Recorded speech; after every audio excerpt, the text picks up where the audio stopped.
Well, hello everybody. I think that's how I start every video. I'm here in our costume room that we've been working on every single day for the past, I don't know, week or so. And we don't have a lot of time to get it ready, if I'm being completely honest. And it's going to be a little bit more cramped than it used to be. You can see all the masks were moved in here. All of them. There's a lot of them. And there's still more that are all over the place, to be honest with you. They're everywhere. And but we're going to have some people here working on it tomorrow. There's some really cool mummy costumes on the floor. But we've got to get all of this stuff up and running. Look at this big old mess of tools and everything else. Oh my goodness. What a mess. We're going to try to make it cool in here too. By hanging posters, horror posters and everything on the wall. And I'm going to do another video like when the whole thing is done. Let's see, we move some lockers in here. Right now, it's extremely what you would call unorganized. And do you know what this is over here? This is our big board. Shows you where all the scenes are and how many actors and where they're signed in at. I mean, you name it. And look what's down here. All kinds of airbrush equipment. And then, of course, we're going to get this full of stuff as well. And, I'm going to sit down. It's like midnight on a Sunday as of the recording of this vlog. And our goals haven't changed. It's to try our best to get the actors room done by next Saturday, because that's when our Krampus event is, and to get the shop completely cleaned. And you know, we have a 40-yard dumpster down there, and it's like full to the top. And then we filled up our, I think they're 5-yard dumpsters, and we have 2 of them, and we filled up one. I guess we filled up both of them twice, and they're both full again. So actually it's like that would add another 25 yards. So we've thrown away 65 yards of dumpster trash, and we still have more to go. This is like a massive spring cleaning. But I want to reclaim this shop downstairs because I feel like it's kind of important to do that.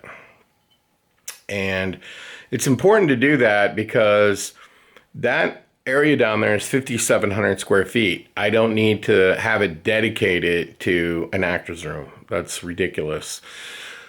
So the actor's room will be smaller, but my guess is this is about 1,000 square feet or so. I think it'll be just fine.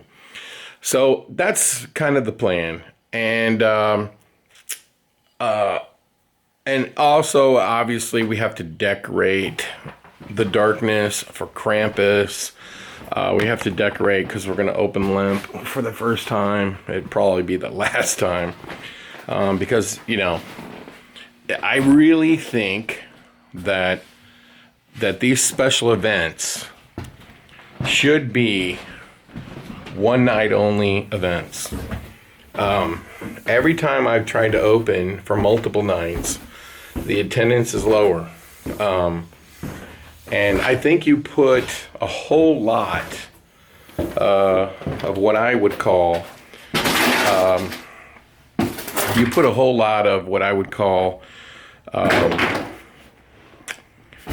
FOMO, okay? When you say, hey, we're only open one night, and you talk about exactly how many tickets you want to sell. I mean, how many tickets do you want to sell? So I'm going to turn the lights off because I'm not coming back in here. But how many tickets do you want to sell? Whoops, I lost you. Do you want to, like, what would be a good number for you? I've talked to people who are doing, you know, at least this is what they say, that they've done 4,000 people for their Krampus event. Now, I don't know that that's true. Okay, I have no idea. I just know that when I talk to people about Krampus, I get mixed results. Like, some people tell me, hey, we open 6 nights, 6 weekends, and we get about 400 or 500 people, you know, every night. I think probably as they say, the going rate, and right now I'm completely red. Do you see that? I think the going rate right now is most people who are opening for Krampus are opening across 2 weekends. This is what I think. That most people are open across 2 weekends, or they're opening an entire weekend. So they're open 3 days. They're open 2 days, 3 days, 4 days, 6 days, something like that. So in this video, I'm going to talk a little bit about, because I've been giving this a lot of thought, and I'm sorry that you're having to walk through the darkness with me because I don't edit these videos. You're having to walk through. Look at this. I'm getting back to civilization. Okay, here we go. I'm back to civilization. And in case you didn't see the last video, here's 2 more things we're going to sell right here. 2 more Gorgalore puppets. What do you think? And this photo op. So those things are going to be for sale. As we look around our shop, which I can tell you, I've been coming down and working on it myself. And look at this. It's a dark ride maze. And do you know what that is? That's a haunted house maze. And this used to be a blacklight 3D pirate mini golf maze. I didn't even know we still had these. These were little models that we made a long time ago. Isn't that cool? But look at all this junk. It's a lot of junk. And I mean a ton. And we have put a lot of it in the container outside. Do you see what this is right here? This is, I'm not, like, why is this on red? It's on blue, it's blinking. I'm trying to use this LED. Look at that, now it's white. Look at this dumpster. Isn't this crazy? All that junk we just threw away. And see, I think that is a 5-yard. That's my guess, because that's a 5-yard. Maybe it's more, maybe it's 10. It's probably 5. So this will be the 3rd time this one's dumped. And you can see we can still get some more stuff in it. But this one has been filled twice. This is number 3. And there's my work truck right there. And then we have another one of these dumpsters around front by the escape room. And that one has been dumped. This will be the 2nd time we filled it up and it's getting dumped. So yeah, I think that adds about 25 yards. And could we do with another 20-yarder? Yeah, we probably could. But we can't, because Krampus is coming up and we need people to be able to walk out for the Krampus event. So lots of stuff is going to be for sale. I'm getting some emails, I'm getting some phone calls. And people want to know prices. They want to know how much, whatever. Okay, let me sit down. Woo. So how much? Well, I made videos and I've shown you everything. I didn't make one complete video that shows with those puppets, but you can see all the other props from the clown house. I am a first come, first serve kind of person.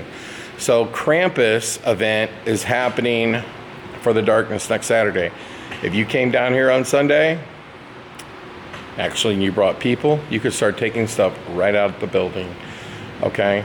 If you come here on Monday, you can buy it all. Bring a truck, bring cash, okay? That's how we roll. So, we also have things at Creepy World as well. But that's gonna be for another time because we don't have time to get to it. But we do have a lot of stuff at Creepy World as well. But you know, our plan is the same.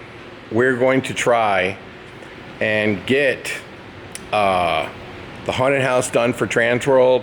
And also I was talking to some people that work, you know, at the different haunts, and we're going to try really hard to get the absolute best actors that we have from all three haunts.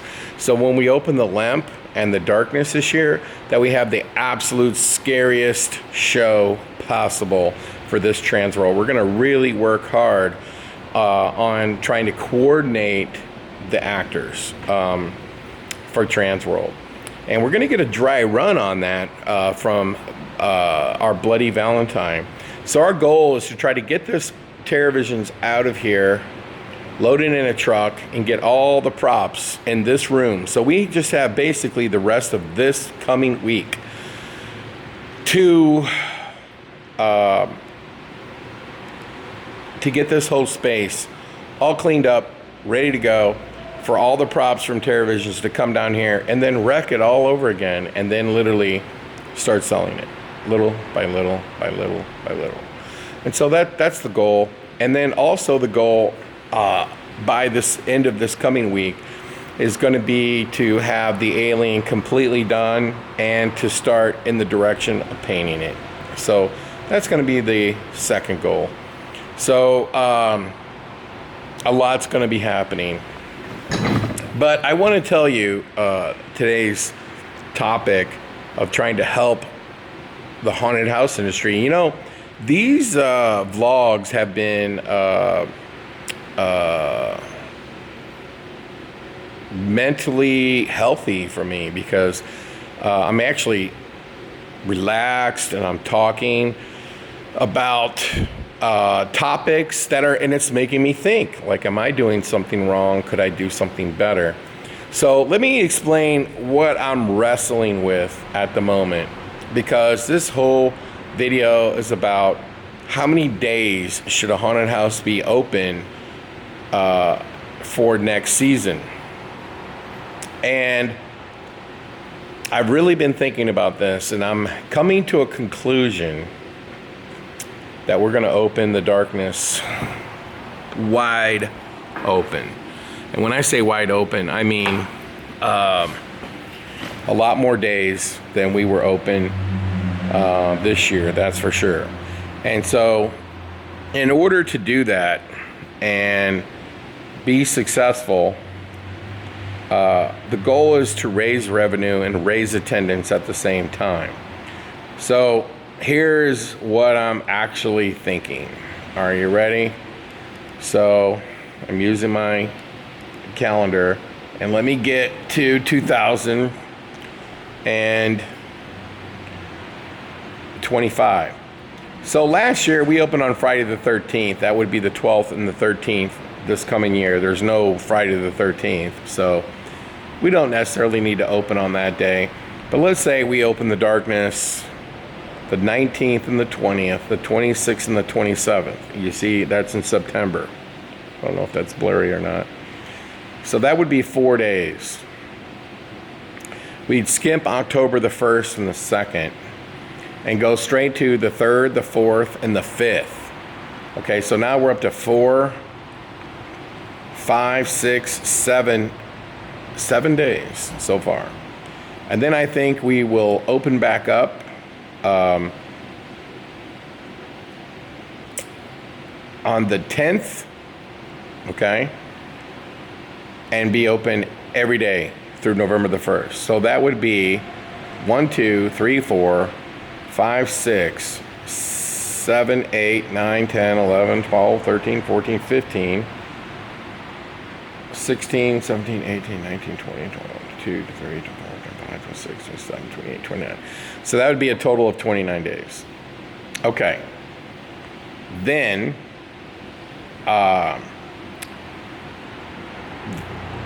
you have to ask yourself, do you want to be open on the 7th and the 8th? And I'm going to go with probably not. And then I'm going to jump all the way to November. I got to look up what Thanksgiving is in November 2023. But I'm going to skip the 7th and 8th and go straight to the 22nd, I think, the 22nd, and call it Thanksgiving. And open for all those college kids that come back for the holidays to St. Louis and give them something to do. So why not? And then when we open for Krampus, I think I'll open on December the 20th. It'll be one night only, because that's all you need. One night and one night only. And then in February, you have a Friday the 13th. It's a logical thing to open for My Bloody Valentine. And you could open on the 13th. You could open on the 14th. But I think for me, it's going to be one night and done.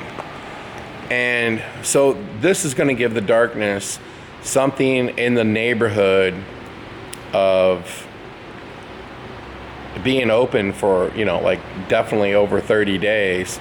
But here's what I'm going to do different.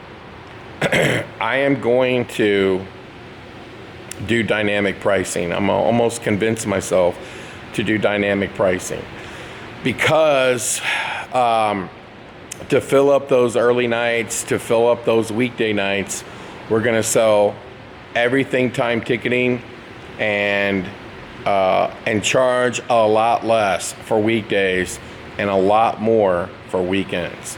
I think that's the way to go. Now, it's possible that I break the darkness off of Creepy World and the Limp. So it has its own ticketing page and it can just focus on the darkness. But like, there's something to be said when you advertise, hey, we're open every single night, okay? And the tickets are cheaper to come on a Monday. And then I think the other thing that would be really interesting is if you promote it all summer, what the ticket prices would be and how many tickets will be available. So let me give you an example. So if you're going to open on September the 19th, for example, that's a Friday, how many people do you normally get? So let's just say the average is going to be, we get 300 people, we get 500 people, whatever. Okay. So why not say on the 19th, it's limited to 1,000 people, and Saturday's limited to 1,000 people, and you literally offer the absolute lowest price of the entire year. And then the next weekend, you offer also another ridiculous price. When we're talking about September the, whatever it is, 28th, whatever. Okay. It's just a little bit more. So on the first weekend you plan on opening, let's say it's the 19th and the 20th or whatever we said it was, what it was going to be. You advertise the prices for like $18.95, and it's limited to 1,000 people per night. That's it. And so what? And then you tack on a $3 service fee.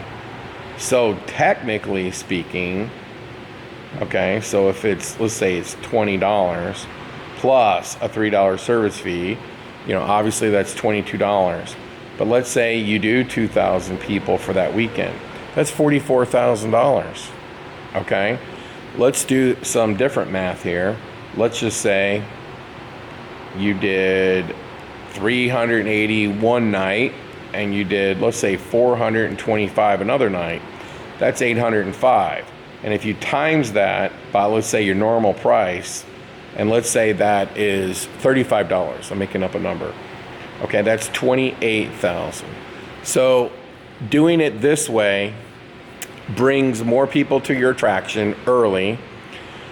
In addition to that, in addition to bringing more people into your attraction early, it also creates a little FOMO around buying your tickets because it's going to sell out. So I think, and I'm just saying right now off the bat, that what I will do is I will get a calendar, because I do better when I'm looking at paper and I can literally, you know, use a pen or a pencil or something and figure out the math. I think that what you could do is you literally could figure out each and every single day that you're going to open and figure out how much attendance you're willing to allow for each day. And then you add that up and then what the price would be. So like on the really busy Friday and Saturday in October, like, because there's, you know, there's really only 4 days that are like beyond belief, insanely busy, right? So when you look at that schedule, you can look at it and say, okay, guys, we're going to, for those days, the ticket prices, instead of being $35, they're $39.95, and there's only 2,500 available. Okay, so if I said $39.95 plus, and we'll only go $2 service fee, that makes the ticket $41.95. If we times that by 2,500 people, that's $104,000. Okay, it's quite a bit more. Like when the darkness this year, it was, so let's just say, for example, if we do 3,200 people instead of 2,500, and the darkness ticket this year was 32 plus $2 service fee, so that's 34.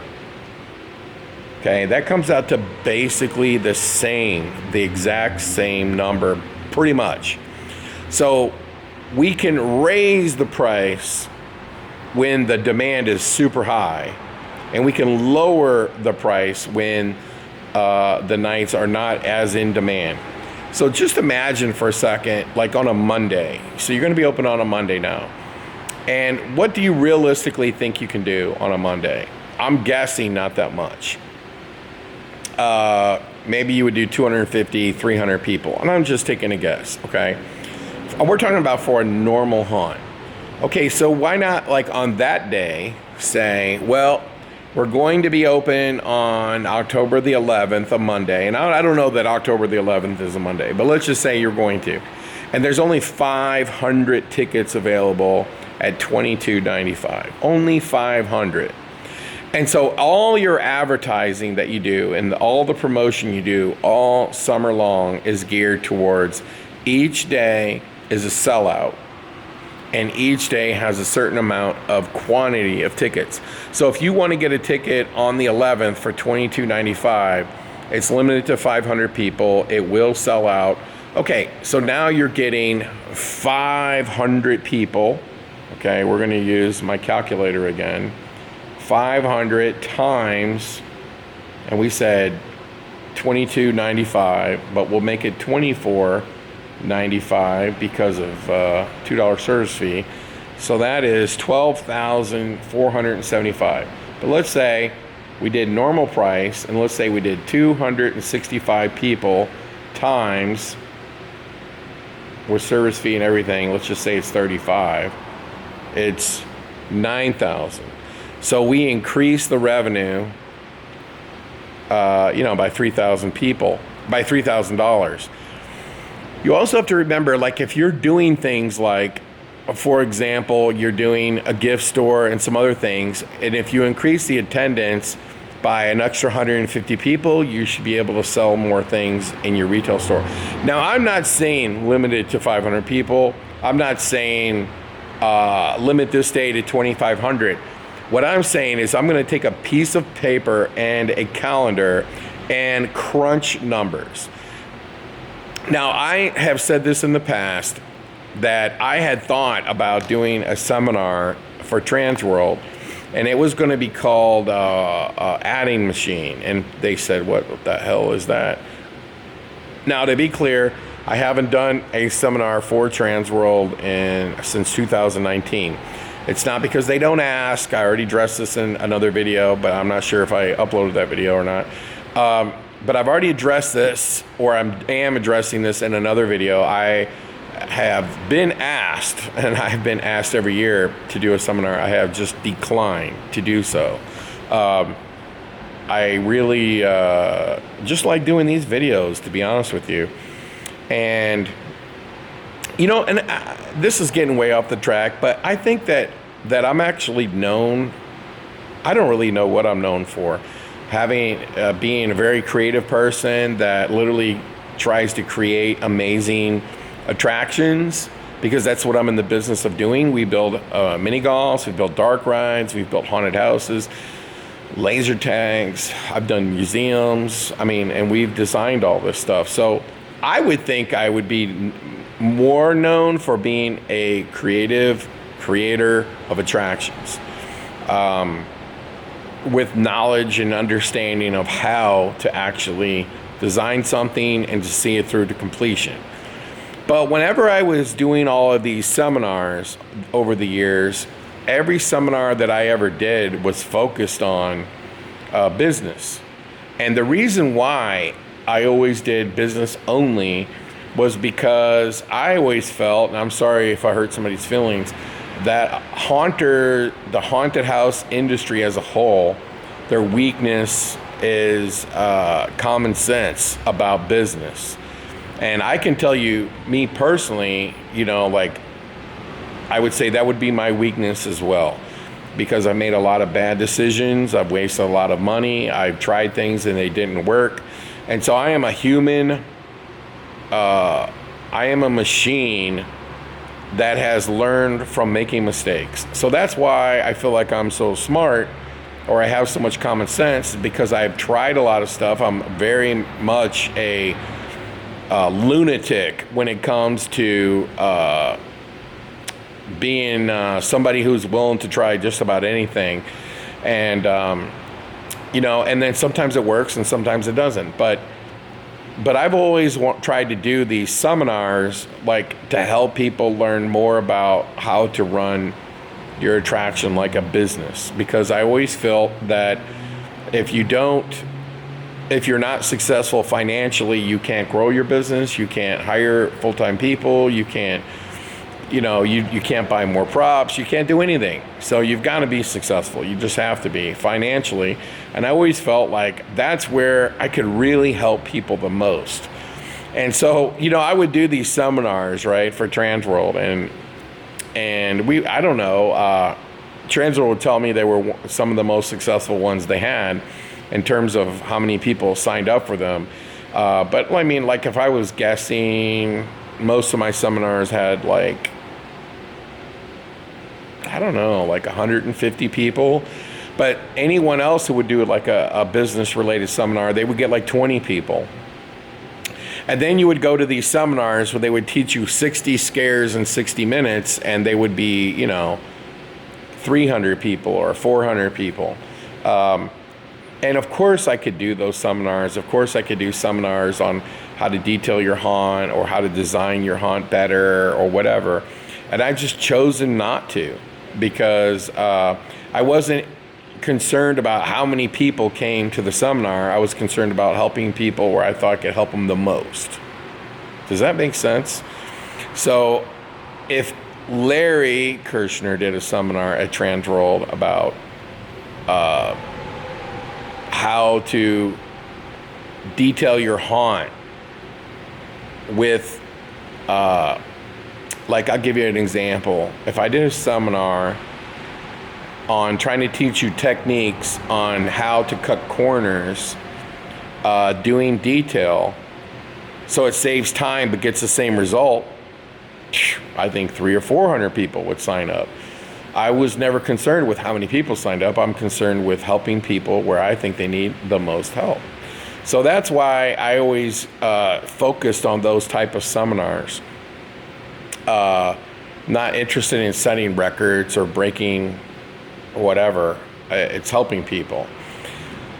So it's not that I didn't want to do seminars, or it's not that I wasn't asked to do seminars, because I have been asked. I was literally asked by Transworld 50 times last year if I would do a seminar.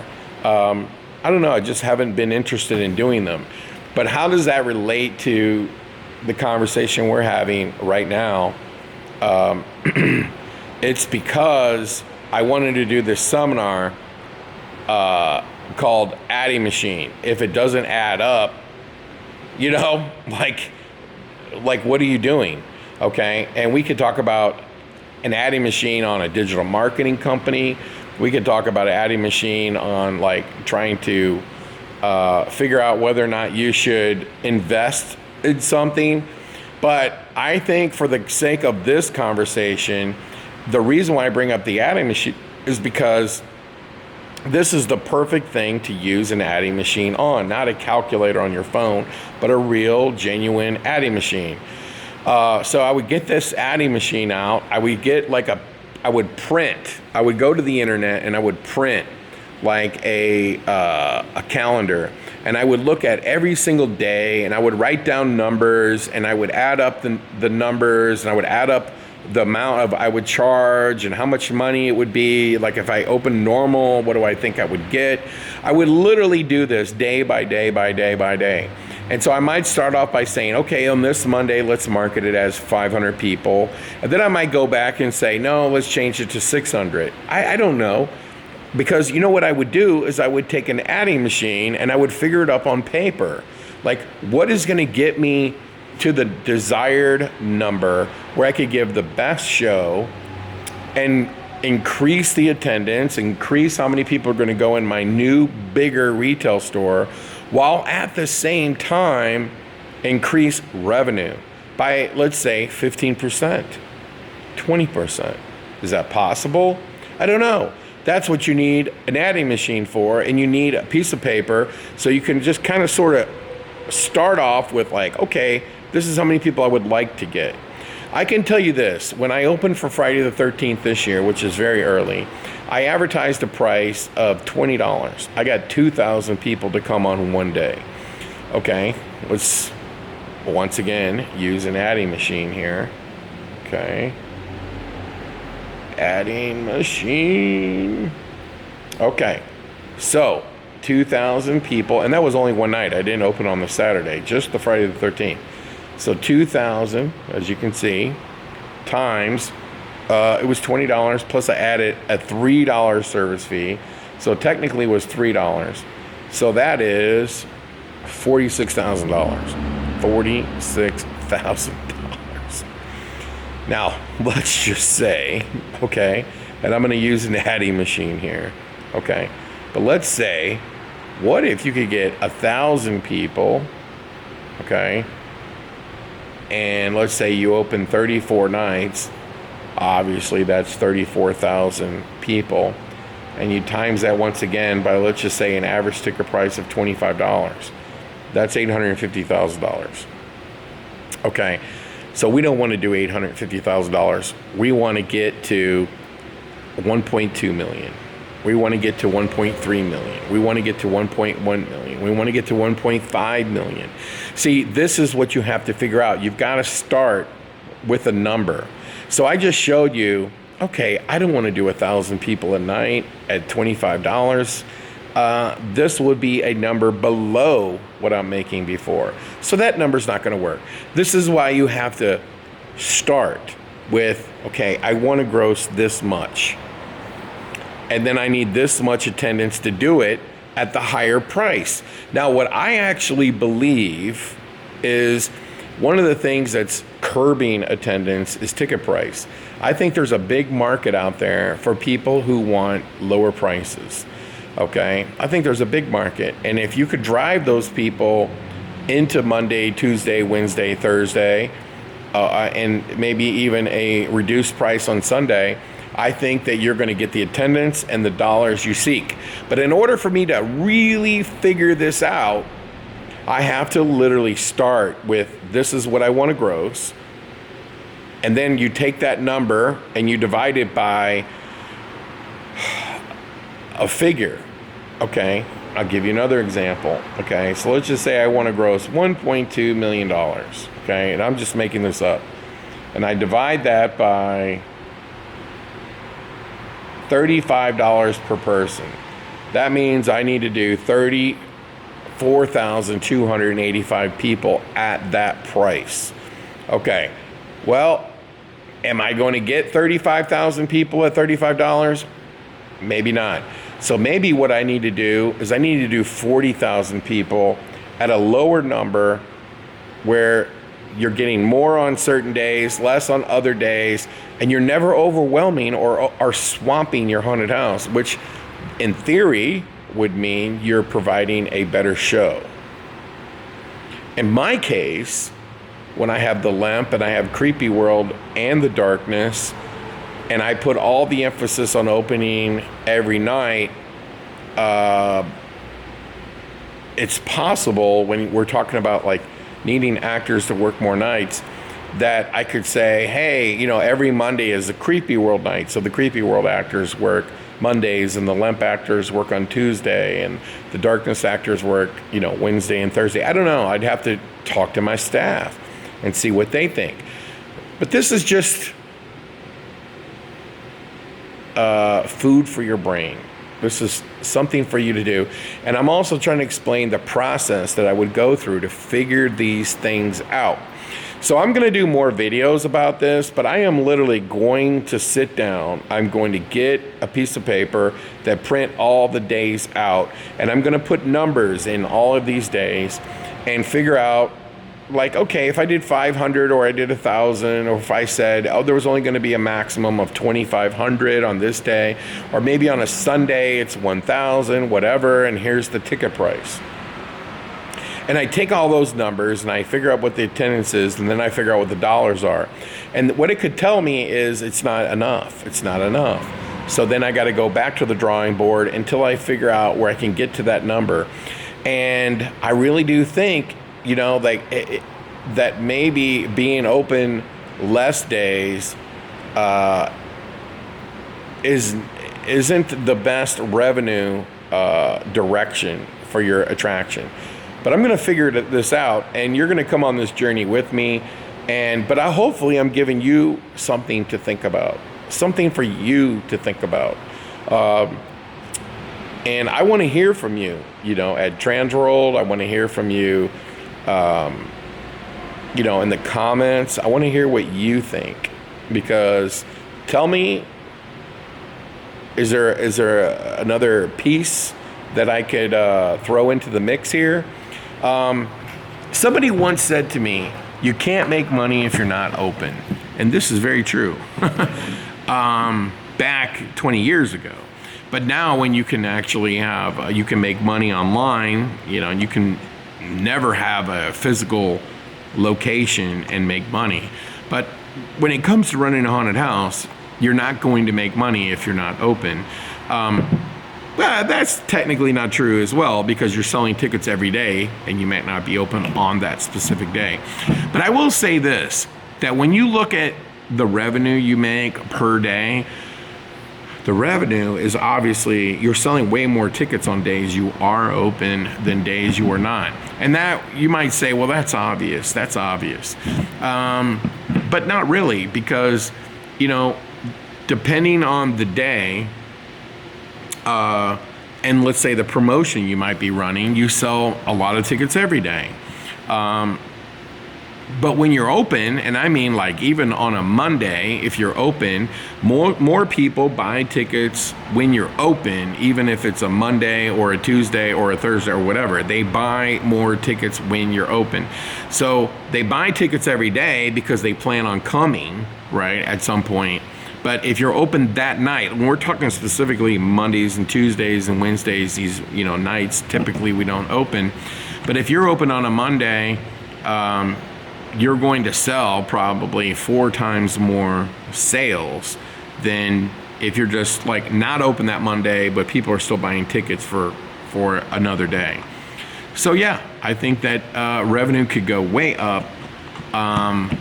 There's some risks involved here because you're going to have your staff work more days. It's going to cost you more money on payroll.